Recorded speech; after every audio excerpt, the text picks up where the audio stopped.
Techies တွေကမြို့တော်များများကိုရန်သူအနေနဲ့ရောက်လာကြတာမဟုတ်ဘူးဗျသူတို့တွေက Kriya TensorFlow တွေ Blueprint အနေနဲ့တကယ်ကိုယုံကြည်မှုရှိတဲ့လေသံတွေနဲ့ရောက်လာကြတာပေါ့တခြားလူတွေလို့ဖို့လက်တွန့်နေတဲ့ပြဿနာတွေကိုသူတို့ကဖြေရှင်းပေးမယ်ဆိုပြီးတော့အလုပ်တွေကိုကန့်လန့်လေးရှိပါတယ်ဥပမာပြိုကျကန်ဒီစစ်စစ်ဖြစ်နေတဲ့ mind တွေနေအကွဲနေတဲ့အုတ်တိုင်းတွေဒါမှမဟုတ်အမြန်ဖြိုချဖို့လိုနေတဲ့မျိုးရိုးတွေကိုဖောက်ခွဲပေးနိုင်တယ်ပေါ့သူတို့တွေကအပြောကောင်းတာမို့လို့လူတွေကလည်းငှားကြပါတယ်သူတို့ရဲ့တိတိကျကျတေချာပြောနိုင်စွမ်းကြောင့်လေလူတွေကသူတို့ကိုယုံကြည်ကြတယ်ဗျအစားပိုင်းမှာတော့သူတို့အလုပ်ကတကယ်ကိုစီးဆက်တေချာတဲ့ပုံစံရပါတယ်ဘုံတွေကိုလည်းစနစ်တကျထောင်တယ်ပောက်ကွဲမှုတွေကိုလည်းတိတိကျကျအတိုင်းအတာတွေပါရင်းနဲ့လုပ်ကြရတယ်ပေါ့ဘေးနားကနေလူတွေကကြည်ရင်းနဲ့သဘောကျလို့ခေါင်းတကျင်းရင်းနဲ့ပေါ့ဒါပေမဲ့တက်ကြီးစီရဲ့လက်ထဲမှာဘေးကင်းနေဆိုတာခဏပါပဲဘုံတစ်လုံးပောက်ကွဲအောင်မြင်သွားတိုင်းသူတို့ရဲ့ခေါင်းထဲမှာနောက်တစ်ခါဘုံကိုဒီတက်ပူကြီးအောင်ဘယ်လိုဖောက်ရမလဲဆိုတာကိုပဲတွေးနေတတ်ကြပါတယ်အဲ့ဒါလိုအပ်လို့တော့မဟုတ်ဘူးနော်လုပ်လို့ရလို့လုပ်တာပါ I am Squee. I'm Spleen. I'm Spoon. This is gonna be fun!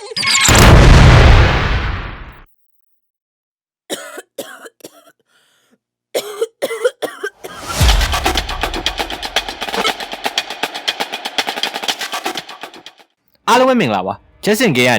ေပြန်လည်ကြိုဆိုလိုက်ပါတယ်ကျွန်တော်ကတော့ Wiz ပါကျွန်တော်ဒီနေ့မှာတော့ Osama Bin Laden သားသုံးကောင်အကြောင်းကိုပြပြပေးသွားမှာဖြစ်ပါတယ်ကျွန်တော်တို့စလိုက်အောင် Treasure Buy လို့ခေါ်တဲ့မျိုးကလူတွေကဒီကုမ္ပဏီကိုဝိုင်းဆဲနေရတဲ့အကြောင်းရင်းကတက်ကြီးစီကလူလိန်တွေတခိုးတွေလူသက်သမားတွေဖြစ်နေလို့မဟုတ်ပါဘူးသူတို့တွားလေရနေရတိုင်းမှာပြဿနာလိုက်ရှာနေလို့ပါတက်ကြီးဖောက်ခွဲရေးအဖွဲ့အလုပ်လုပ်တဲ့ဘယ်နေရာမှာမဆိုတိုက်တာအဆောက်အအုံတွေကဝုန်းကနေပြိုကျတယ်လမ်းတွေပျက်စီးပြောက်ကွယ်သွားတယ်ဒါရင်မကပါဘူးအဲ့မှာနေထိုင်တဲ့လူတွေရဲ့ဘဝတွေကလည်းအကုန်ပျက်စီးသွားတာပါစိတ်ကန်းတွေဂိုးတောင်းနေနဲ့အိမ်တွေကဘာတတိပေးချက်မှမရဘဲနဲ့ပောက်ကွဲမှုတွေကြားထဲမှာပြဖြစ်ကုန်ကြတယ်ပောက်ကွဲမှုဖြစ်တိုင်းလေပျက်စီးမှုတွေကနည်းနည်းတော့မဟုတ်ပါဘူးတကယ်ကိုထိမ့်မနိုင်သိမ့်မနိုင်တဲ့ကောင်တွေပါတက်ကြီးစီအတွက်တီထွင်မှုဆိုတာလူတွေမသိအောင်ဖော်ထားရမယ်တိတိလေးတီထွင်ဖို့မဟုတ်ဘူးဗျတကယ်လို့ဘုံတစ်ခုခုကကောင်းကောင်းကြီးပောက်ကွဲပြီဆိုရင်သူတို့ကလူတွေအားလုံးကိုမြင်စေချင်ပါတယ်အဲ့ဒီပောက်ကွဲမှုကြောင့်ဗယံပဒါတွေပိုဖြစ်လေလူတွေပိုကြီးတင်လေလို့ပဲသူတို့ကယူဆထားကြတယ်ဗျသူတို့တွေကတနေရာနဲ့တနေရာလှည့်လည်သွားလာရင်းနဲ့အဆောက်အအုံတွေမိုင်းတွေနေတခုခုကိုဖြိုချဖျက်ဆီးဖို့လိုအပ်တဲ့နေရာတိုင်းမှာသူတို့ဖောက်ခွဲရေးနည်းပညာတွေနဲ့ကူညီပေးကြတတ်ပါတယ်သူတို့ရောက်တဲ့မြို့တိုင်းဟာသူတို့အတွက်တော့စမ်းသပ်ကွင်းအသစ်တွေဖြစ်လာသလိုအလုပ်တစ်ခုချင်းစီတိုင်းဟာလည်းသူတို့အတွက်စမ်းသပ်မှုအသစ်တွေပါပဲသူတို့တွေကကိုယ့်ကိုယ်ကိုဘယ်လိုထိန်းချုပ်ရလဲဆိုတာကိုမသိယူခဲ့ကြဘူးဗျဘယ်လိုလုပ်ရင်ပောက်ကွဲမှုကပိုကြီးမလဲပိုကျယ်မလဲပြီးတော့စိတ်လှုပ်ရှားဖို့ပိုကောင်းမလဲဆိုတာကိုပဲသူတို့ကအမြဲတမ်းသင်ယူနေခဲ့ကြပါတယ်ကုန်တယ်တွေမှာလည်းပစ္စည်းတွေရှုံးတင်မောသားတွေကလည်းတင်မောတွေပြက်မိသားစုတွေလည်းရှိတဲ့အိမ်လေးမှာတော့မှပဲအမိုးကားတွေမကြံတော့ပါဘူးမြို့တစ်ခုလုံးပြကြသွားပြီးမိခိုးတွေဆဲသွားတဲ့အချိန်မှာတော့တက်ကြီးတွေကအဲ့နေရာမှာမရှိနေတော့ဘူးဗျသူတို့တွေတခိခိနဲ့ရီမောရင်ငင်းခုံရင်နဲ့နောက်ထပ်ဘုံပင်သားမှာသွားခွဲရမလဲဆိုတာကိုအပူပင်မရှိတိုင်ပင်ပြီးထွက်သွားကြပါပြီသူတို့ဖြစ်စည်းခဲ့တာတွေအတွက်ပြန်လည်ပြုပြင်ပေးဖို့ဆိုတာလည်းလုံးဝမစင်စားသလိုမျိုးနောင်နာတွေလည်းမရကြပါဘူးရာဇဝတ်မှုတွေနဲ့အကြမ်းဖက်မှုတွေပေါ်တဲ့ဒီဒိုတာဦးလောကထဲမှာတက်ကြီးတွေကတော့တခြားသူတွေနဲ့မတူပဲထူးခြားနေပါတယ်သူတို့တွေကအင်အားကြီးဆုံးမဟုတ်ရင်တော့ဖြက်စီးရအကောင်းဆုံးဆိုတာကိုတော့ညင်းလို့မရပါဘူး Dredges Bite မြို့မှာပိုပြီးကျန်းနှံခက်ထန်တဲ့ရာဇဝတ်ကောင်တွေအများကြီးရှိပေမဲ့တက်ကြီးတွေလောက်တော့ဗယံမတာဖြစ်အောင်လူမုန်းခံအောင်လုံနိုင်တဲ့ကောင်ဆိုတာမရှိပါဘူးဘယ်ကနေဘလို့စဖြစ်ခဲ့လဲဆိုတာကိုမပြောပြခင်သူတို့ကြောင့်ပျောက်ကွယ်သွားတဲ့မြို့တွေအကြောင်းကိုပြောပြပေးပါမယ်ပထမဆုံးမြို့ကတော့ကျွန်တော်အခုပြောနေတဲ့ Dredges Bite မြို့ဖြစ်ပါတယ်အခုကတော့အဲ့မြို့ကြီးက Dota 2 map ပေါ်မှာမရှိတော့ပါဘူးတချို့ကမြို့ကကမ်ပါလာလို့ပျက်စီးသွားတယ်ပေါ့တချို့ကတော့ရာဇဝတ်ကောင်တွေနဲ့လောဘတွေကြောင့်လို့အပြစ်တင်ကြတယ်ဒါပေမဲ့အသက်ရှင်ကျန်ခဲ့တဲ့သူတွေရဲ့အများစုဟာဒီတစ်ခုတော့သဘောတူကြတယ်ဗျအဲ့ဒါကတော့အဆုံးသက်မှာ Treasure Bites မြို့ကြီးကတိတ်တိတ်ဆိတ်ဆိတ်နဲ့ပျက်စီးသွားတာမဟုတ်ပဲပောက်ကွဲမှုကြီးတစ်ခုကြောင့်အဆုံးသက်သွားခဲ့ရဆိုတာပါပဲဘယ်သူလောက်သွားလဲဆိုတာတော့မသိခဲ့ကြရပါဘူးဒီမျိုးကြီးကကျွန်တော်တို့ဒူတာဦးလောကထဲမှာမျိုးအများစုပျက်စီးခဲ့တယ်လို့မျိုးစစ်တပ်တွေနဲ့တိုက်ခိုက်လိုက်ရလို့မဟုတ်ပါဘူးအာဏာရှင်တယောက်ရဲ့အုပ်ချုပ်မှုအောက်ကိုလည်းရောက်သွားတာမဟုတ်ဘူးဗျအချိန်နေကြလို့ပျက်စီးသွားတာလည်းမဟုတ်လို့မျိုးကျွန်တော်ကွန်ကာလောမှာပြောပြခဲ့တဲ့စင်ကန် IS လိုမျိုးလည်းရေရောက်ထဲကိုနင်းမြုပ်သွားခဲ့တာမဟုတ်ပါဘူးဒီမျိုးကတက်ကြီးစီရဲ့လက်စာမိပြီးတော့မီးတောင်မီလီယံနေနဲ့ပောက်ကွဲမှုကြားထဲမှာပျောက်ကွယ်သွားခဲ့တာပါအကောင်းတိုင်းရှိနေတဲ့စိတ်ကန်းတွေတင်မောတွေနဲ့လူစီကားရဲ့လမ်းကြားတွေကမျက်စိတမိတ်တွင်းမှာတင်ပျောက်ကွယ်သွားခဲ့ကြတာပါအရင်ကစီကားတဲ့ Dredger Bites မျိုးဟာအခုချိန်မှာတော့ကြောက်တုံးအကျိုးပဲ့တွေလင်းကောက်နေတဲ့တန်တူတန်သားတွေပဲကြံမာတော့တယ်စိတ်ကန်းတွေမှာလည်းအပြက်အစီးတွေအမိုက်တွေနဲ့ပြည့်နေပြီးရေထဲမှာလည်းပြာတွေနဲ့စီတွေပဲကြံခဲ့ပါတယ်အဲ့ဒီနေရာမှာဘာပင်မှလည်းမပေါက်တော့သလိုမျိုးလူတွေလည်းဆက်မနေကြတော့ပါဘူးတကယ်တော့ဒါတွေအားလုံးရဲ့အစကျွန်တော်တို့ Dota player တွေဘယ်တော့မှပြန်မရနိုင်တော့တဲ့တီထွင်မှုတစ်ခုကနေစတင်ခဲ့တာပါ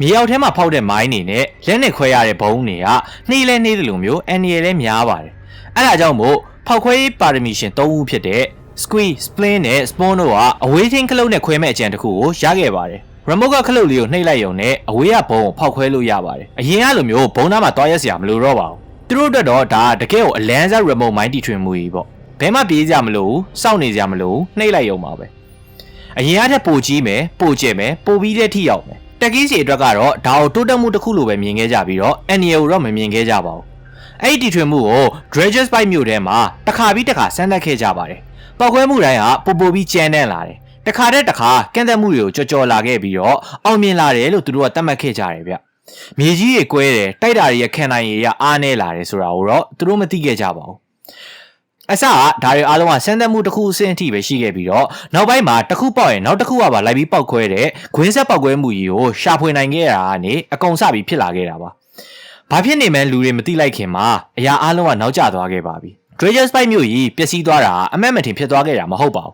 ။တက်ကီးတွေကတစ်ဖက်မှာဆန်းသက်မှုတွေလုပ်နေရင်လည်းသူတို့ဘုံရဲ့အောင်မြင်မှုကိုတိုင်းတာဖို့လည်းစံထားတဲ့အချက်တွေရှိပါတယ်။အစကတည်းကစံထားပြီးဖောက်ခွဲမဲ့အစီအစဉ်ထဲမှာ Dredges Bite မြို့ကြီးကပါဝင်နေပြီးသားပါ။ပထမဆုံးသူတို့စံသက်ဖို့ကြံစီခဲ့တာကသူတို့ရဲ့အလုံးယုံကိုဖောက်ခွဲပစ်ဖို့ပါ။အဲဒါကြောင့် Squee, Splin နဲ့ Spawn တို့ကမီစာဘုံလို့ခေါ်တဲ့ Flame Sword Explosive တွေကိုစီပိုင်းထဲမှာအပြည့်ထည့်ပြီးတော့တယုံလုံးအပြည့်ဘုံတွေထည့်ထားပါတယ်။ဘုံတွေကိုအလုံးယုံရဲ့ဒေါင်ပေါင်းများစွာမှာပုံထားပြီးတော့တကားတွေပြတင်းပေါက်တွေတော့မှပိတ်ကုန်တဲ့အထိပါပဲ။ခြေချဖို့တော့နေရာမရှိပါဘူး။သူတို့ရဲ့အတွေ့အထဲမှာတော့ဘေးကင်းဖို့တဲ့ရလက်ကောင်းမှုကပဲပိုပြီးအရေးကြီးနေခဲ့ပါတယ်။ဘုံတွေထည့်ထားတဲ့စီပိုင်းတွေကများလာလေ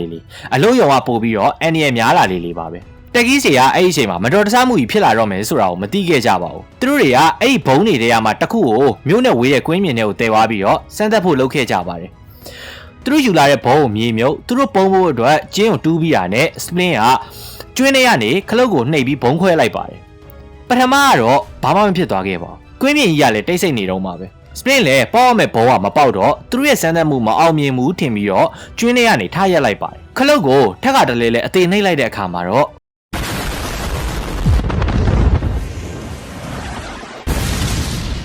ကွင်းမြင်တွေကဘုံကဝုန်းကနေနဲ့ထားပေါက်သွားခဲ့ပါတယ်။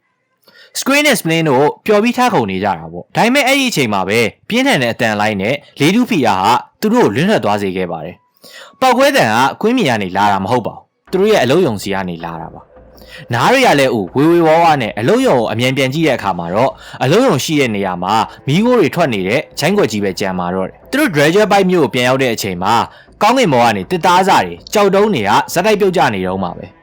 မြေကြီးကလည်းတုံခါနေပြီးချိုင်းကွက်ကြီးကပိုပြီးကြီးလာနေပါတယ်။အနာသက်တွေကပြိုကျပြီးတော့ကျွင်းကိုပိုပြီးကြဲလာစေခဲ့တယ်ပေါ့။အဲ့နောက်မှာတော့ Dredges Bite မြို့ကြီးကမြေကြီးတွေကိုတဖြည်းဖြည်းနှင်းဝင်သွားပြီးတော့ဘာမှမကြံတော့ပဲအစအနကိုပျောက်ကွယ်သွားခဲ့ပါတယ်။ဒါကိုမြင်လိုက်ရတဲ့အချိန်တက်ကီးစီကတော်တော်ကြီးကိုပျော်နေခဲ့ကြတယ်ဗျ။သူတို့ရဲ့အစီအစဉ်ကသူတို့ရဲ့အလုပ်ရုံကိုပဲခွဲဖို့မှန်းထားတာမှန်မဲ့မြို့တစ်ခုလုံးကပြိုကျသွားနိုင်အောင်လုပ်နိုင်တယ်ဆိုတော့သူတို့အတွက်ဒါကမဟာအောင်မြင်မှုကြီးတစ်ခုလိုပါပဲ။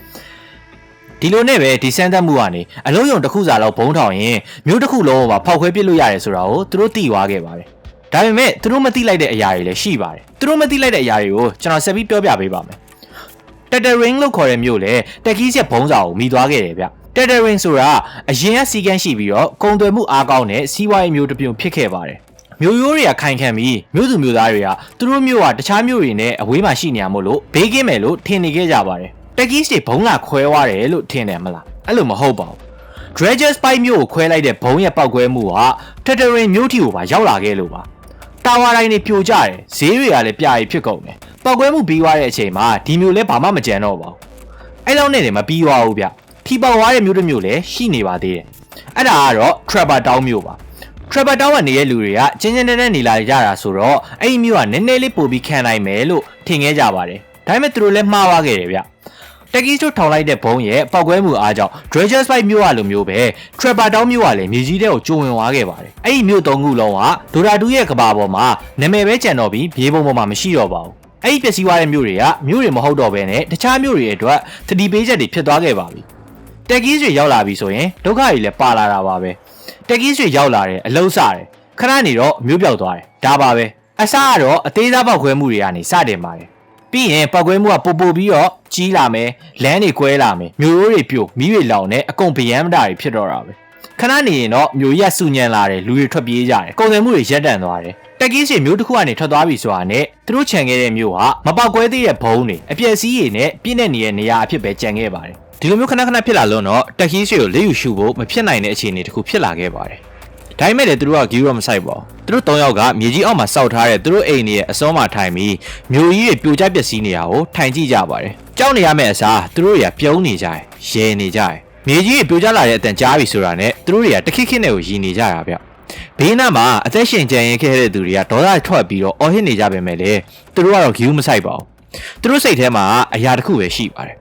နောက်တစ်ခါကျရင်ဒီထက်ပိုကြီးတဲ့ပောက်ကွဲမှုဖြစ်အောင်ဘုံကိုဘယ်လိုခွဲရမလဲဆိုတာပါပဲတက်ကြီးအကြောင်းကတော့ဒီလောက်ပါပဲကျွန်တော်ဆက်ပြီးတော့ spare ရဲ့အကြောင်းနည်းနည်းပါးပါးကိုပြောပြပေးပါမယ်ပထမအဆုံး spare ဖြစ်တဲ့ sticky ဘုံကတော့တက်ကြီးတွေရဲ့နောက်ဆုံးတီထွင်မှုတစ်ခုဖြစ်ပြီးတော့သူတို့ရဲ့အမိုက်စားတီထွင်မှုတွေကတစ်ခုလို့လည်းပြောပါတယ်ဒီ sticky ဘုံတွေကိုပြစ်လိုက်တာနဲ့အနီးနားရန်သူတွေစီကတ်သွားမှာဖြစ်ပြီးတော့ပောက်ကွဲမှုကနေဘလို့မှရှောင်ထွက်လို့မဖြစ်နိုင်ဘူးလို့ပြောထားတယ်ဗျဒုတိယ spare ဖြစ်တဲ့ reactive taser ကတော့သူတို့တွက်ချက်ထားတဲ့ဘုံတွေရဲ့ပောက်ကွဲမှုစီကနေဘေးကင်းတဲ့အကွာအဝေးတစ်ခုဖြစ်ပြီးတော့အဲ့ဒီအကွာအဝေးမှာရှိနေတဲ့၍ဘေးကင်းတယ်လို့သတ်မှတ်ထားလို့ရပါတယ်တတိယ spare ဖြစ်တဲ့ blast off ကတော့အသေးခံပြီးဘုံဝင်ခွဲတာပါတက်ကြီးဆိုရဲ့အရာတစ်ခုပျောက်ကွယ်သွားတယ်ဆိုတာရှုံးနေသွားတာမဟုတ်ဘူးဗျ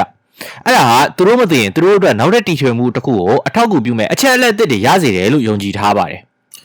မိုင်းဖီဆိုင်ကတော့တက်ကြီးတွေနဲ့ဆိုရင်အနေရရှိနေရလားမရှိနေဘူးလားဆိုတာကိုရှင်းရှင်းလင်းလင်းမသိရပါဘူးဘာတတိပေးချက်မှလည်းမရှိတယ်လို့မြေကြီးပေါ်မှာလည်းဒီနေရာမှာအန်ရရှိတယ်ဆိုပြီးစီးထားရတာမျိုးမရှိပါဘူးဘာမှမရှိဘူးလွတ်နေတယ်လို့ထင်နေရတဲ့နေရာမှာတကယ်ကိုအန်ရအရှိဆုံးနေရာဖြစ်နေတတ်တာပါတတိပေးထားတဲ့ဆိုင်ရှိနေရင်တော့တတိထားနိုင်တယ်ဆိုပေမဲ့တက်ကြီးစီကစောက်ခွက်ပြောင်ပြီးထောင်ထားရတယ်ဖြစ်နိုင်ပါတယ်အဲ့တော့ဘုံကတကယ်မရှိဘူးလို့ယူဆပြီးပေါ့ပေါ့ဆဆခြေလန်းလန်းမိရင်လေဖွက်ထားတဲ့ဘုံကပောက်ကွဲသွားနိုင်တယ်ဗျဘာမှမဖြစ်နိုင်ပါဘူးဆိုတဲ့အတွေးလေးတစ်ခုနဲ့မီးခိုးတွေကြားထဲမှာဘဝဆုံးသွားနိုင်ပါတယ်